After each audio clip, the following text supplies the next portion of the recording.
नरेंद्र मोदी तो 2 दिन के लिए अमेरिका आ रहे हैं, जबकि पाकिस्तान के जो वजीर आजम है वो 7 दिनों के लिए आ रहे हैं। सुनने में तो ये खबर आई है। A very big abuser. He happens to be coming to meet me next week. And Modi, he's fantastic. I mean, fantastic man. A lot of these leaders are fantastic. You have to understand one thing. They're 100%. These people are the sharpest people. So India ने UN general assembly को समझे कुछ नहीं है। फिर नरेंद्र मोदी का America का दौरा, उनका मुश्तरका बयान जिस पर पाकिस्तान को सख्त तहफ़्फ़ुज़ात हासिल हैं, क्या ये पाकिस्तान की तरफ से कोई नाराजगी का इजहार है? नाराजगी तो नहीं होनी चाहिए ऐसी चीजों पे। नापसंदीदगी हो सकती है, आपको कुछ चीजें पसंद नहीं आती, जाहिर है से कोई जफ्फी डाल रहे हैं, कोई उन्हें बॉस कह रहा है, कोई उन्हें वीआईपी वेलकम कर रहा है, कोई वो ऑटोग्राफ हाँ। देना चाह रहे हैं। तो सर मोदी साहब में कोई तो बात है कि अमेरिका सुपर पावर बुला रहा है। पाकिस्तान के वजीर आजम जो हैं वो जाएंगे और जाके अगर कोई अच्छी मुलाकातें हो गई तो ठीक है, अगर ना मुलाकातें अच्छी हुई तो जारी बात है बेइज्जती हो जाएगी। और क्या है, ज्यादा से ज्यादा यही होता है। अमेरिका में जो प्राइम मिनिस्टर मोदी हैं, पहली बात है वो क्वाड लीडर्स से खिताब करेंगे। तो नमस्कार दोस्तों, स्वागत है आपका भारत टेक न्यूज की एक नई वीडियो में। तो दोस्तों, वीडियो अगर अच्छा लगे तो एक लाइक करना, कमेंट करना और शेयर करना, और जो भाई भी पहली बार है सब्सक्राइब करना। तो दोस्तों, हमारे पीएम साहब 2 दिन के यूएसए दौरे पर जा रहे हैं और बाइडेन साहब ने स्पेशली इनवाइट किया है मोदी साहब को। और जो मोस्ट इम्पोर्टेंट काम है उनका जाने का, मोस्ट इम्पोर्टेंट जो उद्देश्य है वो है कि क्वाड लीडर्स की एक मीटिंग होने वाली है, जिसके भारत और जापान और ऑस्ट्रेलिया और यूएसए, एक 4 देश जो इस मीटिंग्स में हिस्सा लेंगे। और हमारा पड़ोसी मुल्क पाकिस्तान भी जा रहा है।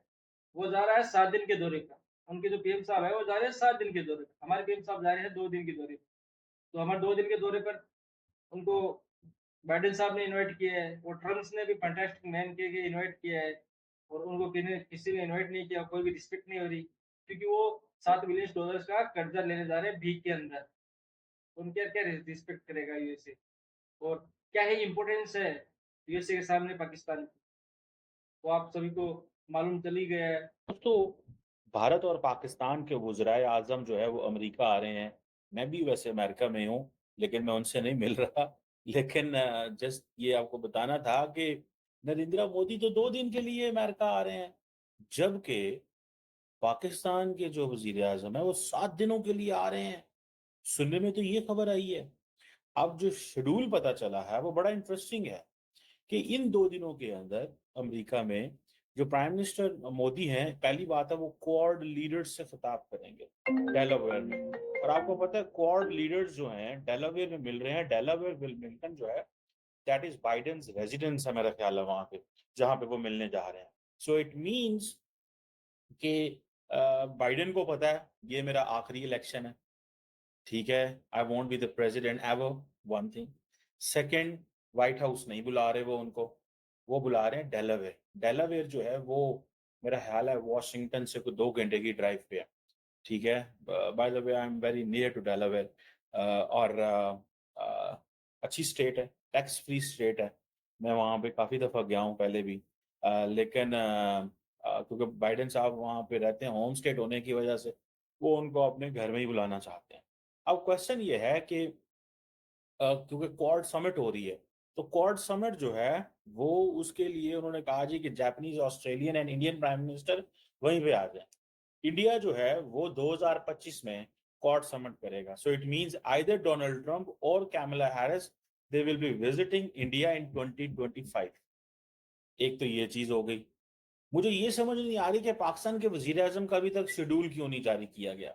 वो शायद उन्होंने महसूस किया है कि शेड्यूल जारी करने से क्या फर्क पड़ेगा या क्या नहीं पड़ेगा, मेरी समझ से तो बाहर है। बहरहाल जो फोकस है इंडिया के प्राइम मिनिस्टर का वो क्वाड समिट है, और वो सारे के सारे they want to review the progress जो कि क्वाड के फ्रेमवर्क में हुई थी। और पर्टिकुलरली लास्ट ईयर में एजेंडा सेट किया गया था कि इंडो पैसिफिक रीजन के अंदर जो डेवलपमेंट्स हैं उनको देखना है, वहां पे चारों मुल्कों के क्या गोल्स हैं, फिर how all the 4 countries aspire to be. अब देखें, wherever Indian prime minister travels, Americans watch him very carefully, Australians watch him, Japanese watch him, and particularly when the Indian Prime Minister travels in Asia Pacific, Southeast Asia.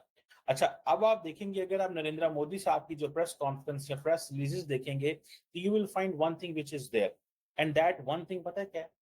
That one thing is, जो आपको नजर आएगी वो ये है कि Narendra Modi is talking about Indo Pacific in everything. ठीक है जी। अब सुनने में आया है कि 23 सितंबर को मोदी साहब जो हैं समिट ऑफ द फ्यूचर, जो कि United nation general assembly New York में है, उसमें वो खिताब करेंगे।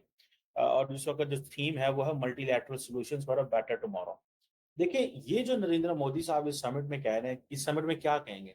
वो कहेंगे सानू सिक्योरिटी काउंसिल का मेंबर बनाओ। आपको पता है इंडिया जो है, खासकर Observer Research Foundation and India की जो मिनिस्ट्री ऑफ एक्सटर्नल अफेयर है, they have been working in very close collaboration. ठीक है जी। एंड वो किस चीज पे काम कर रहे हैं? मल्टीलैटरलिज्म पे काम कर रहे हैं। अब दुनिया के जो लीडर्स हैं वो समिट में पार्टिसिपेट करने जा रहे हैं, और प्राइम मिनिस्टर जारी बात है वहां पे बायलैटरल मीटिंग्स भी करेंगे। ठीक है। और प्राइम मिनिस्टर जो है वो जिसे कहते हैं ना, इंडियन कम्युनिटी से भी वहां खिताब करने जा रहे हैं। और ऐसी कंपनियों के सीईओज को जो कि यूएस बेस्ड कंपनीज हैं, उनके साथ कोलैबोरेशन का भी खिताब करने जा रहे हैं, and quantum computing and all that. लेकिन नरेंद्र मोदी मुझे लग रहा है यूएन जनरल असेंबली से खिताब नहीं कर रहे। ये बहुत बड़ी डेवलपमेंट है। इफ नरेंद्र मोदी का जो अभी तक शेड्यूल है, नरेंद्र मोदी के शेड्यूल में ये चीज जो है, अब वो सच्ची बात तो अगर देखी जाए, तो अगर Narendra Modi will be speaking at multilateral solutions for a better tomorrow, उसमें खिताब करते हैं, तो what is the point two talk at the UN general assembly? And at the same time, if Narendra Modi is talking and is having a quad summit, what is left behind? पीछे रह क्या गया? So India ने UN general assembly को समझे कुछ नहीं है फिर। ये पाकिस्तानी जो लीडरशिप है, it can not meet the global leadership. ये ग्लोबल लीडरशिप से उस तरह मिल ही नहीं सकते यार। भाई क्यों नहीं मिल सकते आप? ठीक है। और क्यों शेड्यूल इतना जो है सीक्रेट रखा हुआ है आपने? इतना सीक्रेट शेड्यूल, इतना सीक्रेट शेड्यूल कि पता ही नहीं है। आपको पता है ये जो मल्टीपोलैरिटी की बात है, why Pakistan can not talk of that? Why Pakistan can not speak on global south? क्यों ग्लोबल साउथ के ऊपर डिस्कशन नहीं कर सकता Pakistan? Why Pakistan has left the space for India always? India के लिए क्यों स्पेस छोड़ दी हुई है?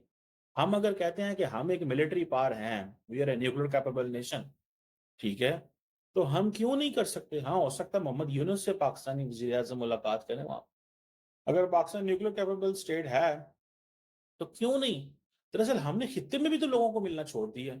We don't travel to Bangladesh, we don't travel to Maldives, we don't travel to Sri Lanka, we don't travel to Bhutan, we haven't travel to all these places. Afghanistan ने तो आज हमारे साथ जो कर दिया, उनसे हमने क्या मिलना और क्या नहीं मिलना।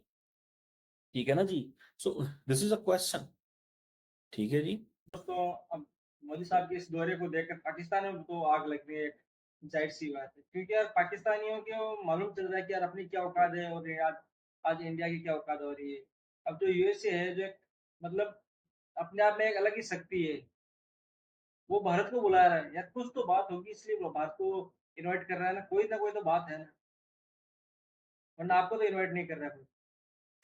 जाहिर सी बात है ना, पाकिस्तान ये समझ गए कि यार अपने पीएम साहब को कोई याद नहीं करता, और उनको आए दिन बाइडेन साहब बुला रहे हैं, ट्रम्प बुला रहे हैं, क्या बात है यार, कुछ ना कुछ तो बात है मोदी साहब।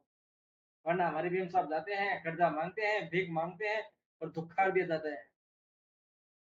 यही होता है ना, रिस्पेक्ट बनानी पड़ती है, रिस्पेक्ट मिलती नहीं। तो दोस्तों, आपको वीडियो कैसा लगा? और वीडियो अगर अच्छा लगा हो तो एक लाइक करना, कमेंट करना, शेयर करना, और जब आए भी पहली बार है सब्सक्राइब करना। जय हिंद, जय भारत।